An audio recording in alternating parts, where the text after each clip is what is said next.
What does the passing of Supreme Court Justice Ruth Bader Ginsburg mean for the Supreme Court?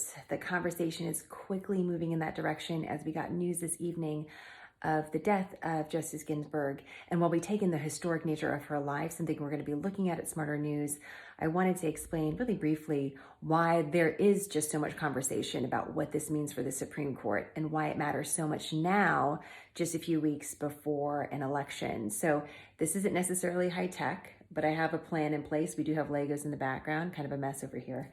But I want to show you why exactly there's so much focus on this question right now. Stand by. So when we woke up on Friday morning, this is the way that the Supreme Court looked like in the United States. We're going to affectionately call them the Supremes, like a singing group made up of 9 separate justices. And I want to point out that I'm giving them labels like conservative and liberal, but in reality, a judge isn't supposed to be politically leaning in any one direction. However, based on who appointed these justices and some of their past rulings, they get assigned to a certain team. And that's what it's looking like right now.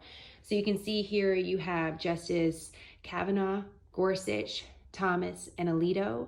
You have Chief Justice Roberts, who is often thought to be more conservative leaning, but his decisions as of late sort of put him in the middle. And then you have the quote unquote liberal side here with Justices Kagan, Breyer, Sotomayor, and Justice Ginsburg. So this is the way, again, that the Supreme Court looked this morning. And remember, Supreme Court justices are appointed for life or until they decide to retire. And they can make that decision. It does happen, but in the event of Justice Ginsburg, she passed away. So I just want to show you what this looks like now. So now we have a question mark of the next Supreme Court justice. A Supreme Court justice is appointed by the President of the United States and has to be confirmed in the Senate. So when the president is a Republican, like right now, the thought is that the justice that will be nominated will lean more conservative. And so this is why, for some Democrats and liberals, the idea of another conservative-leaning justice is a really important one, because a judge can serve for a very long time, for decades.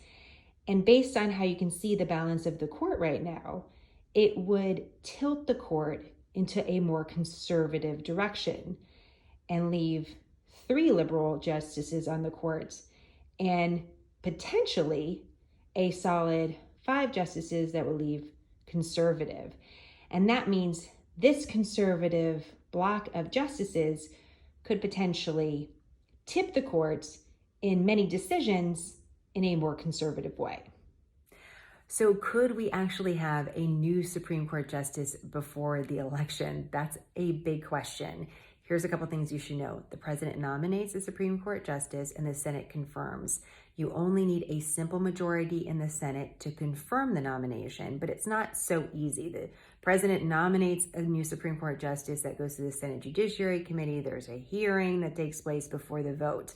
But because all you need is a simple majority, and Republicans have that majority in the Senate right now, if the president does nominate a new Supreme Court justice and there is a way to get it to a final vote quickly, the likelihood is that nomination would be confirmed. We're hearing that President Trump does have the intention to nominate a new Supreme Court justice, and Senate Majority Leader Mitch McConnell, a Republican, says the Senate will vote on it. How exactly we get between those 2 points is a big unknown. Interesting context, back in 2016, President Barack Obama, ahead of the election, had the opportunity to nominate a new Supreme Court justice.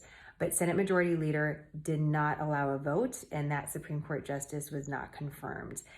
Senate Majority Leader Mitch McConnell says this time is different because the American people put a Republican in the White House and held the Senate Republican, and Republicans have promised to vote for a more conservative court. And he says he's fulfilling the will of the American people with the intention of having this vote in the Senate. That's where things are today, just a few hours after the passing of Justice Ginsburg. And here we have another twist and turn in 2020. So not an entirely unexpected event, as Justice Ginsburg's health was not well, But yet again, an unexpected twist to the story, and a big one going into the election. So questions and comments, let me know. We're here for you. We'll work through it with you. And of course, more on smarternews.com. Have a great night, guys.